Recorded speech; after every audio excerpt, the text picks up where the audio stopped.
পদত্যাগ করে দেশ ছেড়ে পালানো সাবেক প্রধানমন্ত্রী শেখ হাসিনার বিরুদ্ধে $500 কোটি আত্মসাতের অভিযোগ উঠেছে। যুক্তরাষ্ট্রভিত্তিক ওয়েবসাইট গ্লোবাল ডিফেন্স কর্পের দাবি, রূপপুর পারমাণবিক বিদ্যুৎ কেন্দ্র প্রকল্প থেকে এই টাকা বের করে নেওয়া হয়, যাতে মধ্যস্থতা করেছেন শেখ হাসিনার ভাগ্নি শেখ রেহানার মেয়ে টিউলিপ সিদ্দিক। রাশিয়া, চীন সহ বিভিন্ন দেশের সামরিক ও প্রতিরক্ষা খাতের দুর্নীতি প্রচার করা ওই সাইটের দাবি, মালয়েশিয়ার বিভিন্ন ব্যাংকের মাধ্যমে শেখ হাসিনা পরিবারকে অর্থ আত্মসাতের সুযোগ করে দেয় রাশিয়ার প্রতিষ্ঠান রোসাটম। সর্বাধুনিক প্রযুক্তি ও সেরা মানের উপাদানে তৈরি আনফেল চেয়ার, ক্ষমতার নয় সমতার চেয়ার।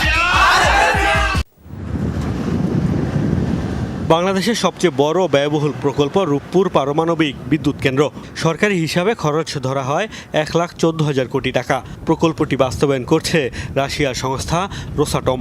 মোট অর্থের বেশিরভাগই আসছে রাশিয়া থেকে ঋণ সহায়তা হিসেবে।